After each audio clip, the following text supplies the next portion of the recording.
Now, the Road Freight Association is calling on President Cyril Ramaphosa to step in and help bring peace to the post-election violence in Mozambique. Now, the association says the conflict is costing South Africa around 10 million rand a day in disrupted trade. Earlier this week, the Lebombo Port of Entry between that country and South Africa had to be closed again. That was due to this violence. Let's speak now to Egas Daniel, who is an economist at IGC then in Mozambique and joins us now. Egas, thank you so much for the time. Appreciate it. I mean, one certainly looks at a situation like this and realizes that there are severe consequences on both sides of the border. Let's talk about the impact that has been so far for Mozambique.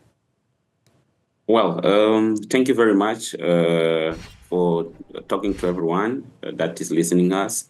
For Mozambique, the cost is very high. Of course, there are reports that are coming from private sectors that indicated that Mozambique has lost only for the first 3 days of the protest. Mozambique has lost more than $50 million per day. It means that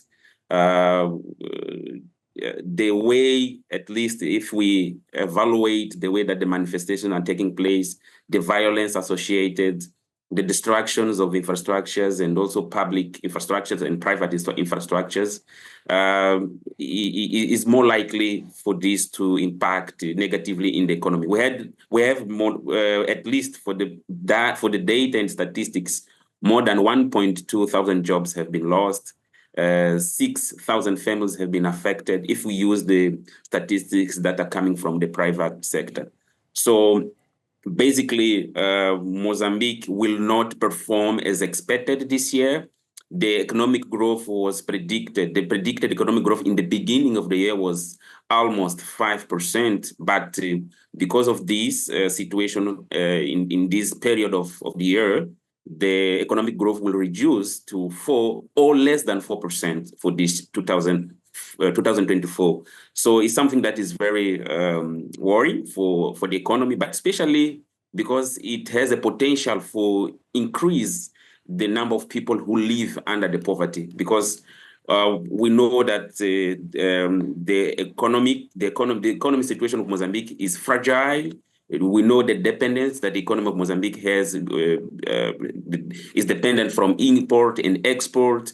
And when we have a situation where the borders are closed, we have disruptions of trade, it means that for the fragile economy like Mozambique, it will be likely affected, and also it will affect the poor people who rely on daily activities, informal activities. And we know that in Mozambique, our economy is rely on very informal, and we have significant informal activity that is taking place.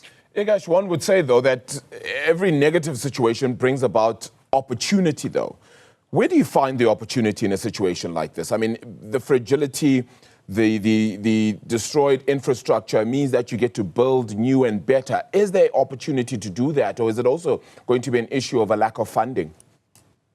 Yes, we know that the government is facing financial constraints. We know that the public debt of Mozambique is unsustainable now.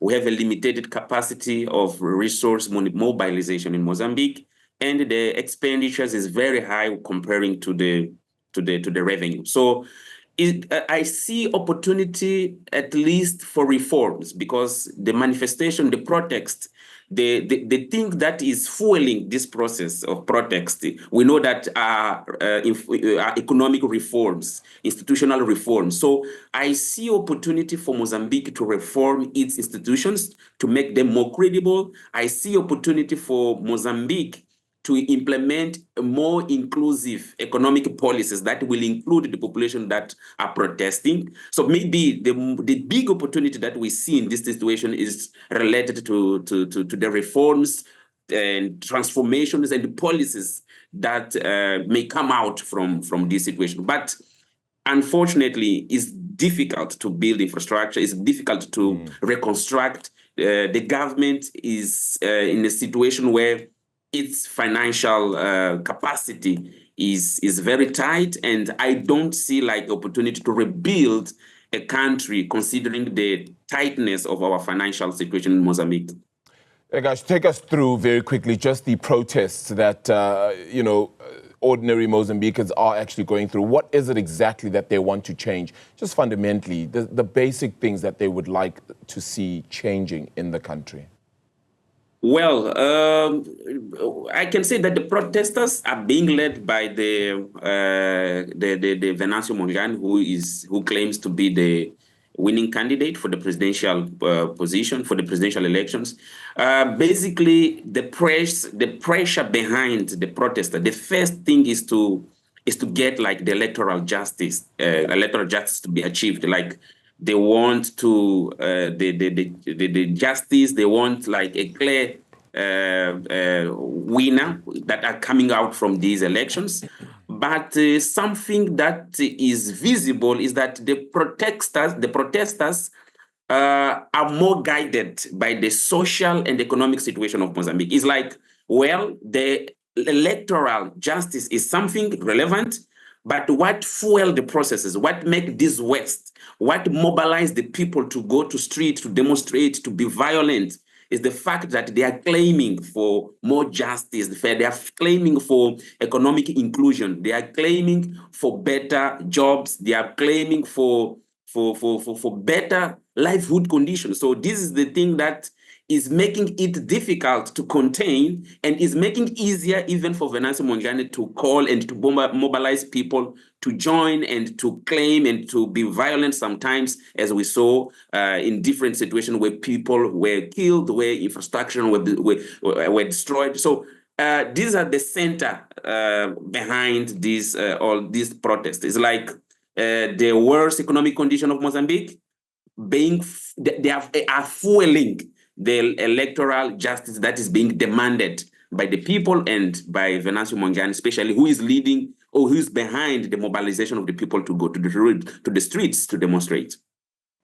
Yeah, Egas, one thing is for sure that the saga itself is going to take a long time to kind of clear up as well. So very important to try and get this situation right completely.